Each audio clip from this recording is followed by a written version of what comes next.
No mês de setembro, o Espírito Santo registrou 387 mortes causadas pelo novo coronavírus. O número é 36,9% menor em relação ao mês de agosto, quando 614 pessoas perderam a vida para a Covid-19, de acordo com os dados da Secretaria de Saúde. Mesmo com a ampliação da testagem para qualquer pessoa que apresente sintomas gripais, o número de novos casos de coronavírus também teve queda de agosto para setembro. No mês anterior, 28.023 pessoas foram infectadas pelo novo coronavírus, contra 20.227 em setembro.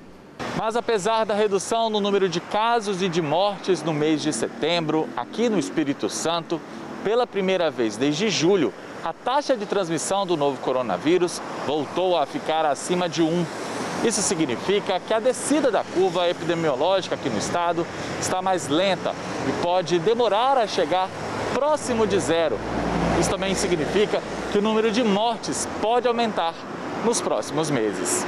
É o que explica o professor do curso de matemática da Universidade Federal do Espírito Santo e integrante do Núcleo Interinstitucional de Estudos Epidemiológicos. Isso vai impactar na curva de óbitos provavelmente 12 a 14 dias depois, 2 semanas depois. Então a gente está vendo aqui na curva de óbitos que a alteração da tendência começa a ocorrer aqui, ó.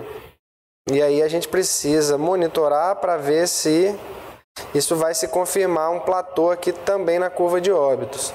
O professor diz que se a taxa de transmissão permanecer alta, a atenção deve ser redobrada.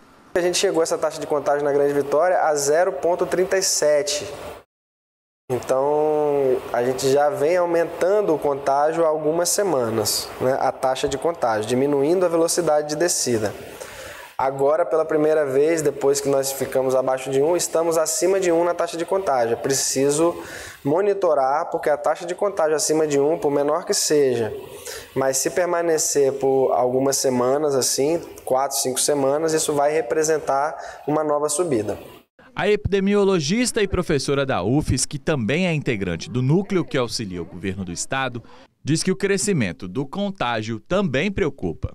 Nós estávamos observando, inclusive os outros países da Europa, que começam o que a gente chama de segunda onda. Nós estávamos acreditando que não teríamos aqui essa segunda onda. Ainda a gente está acreditando que esse não vai ser o cenário, mas esse aumento começa a preocupar.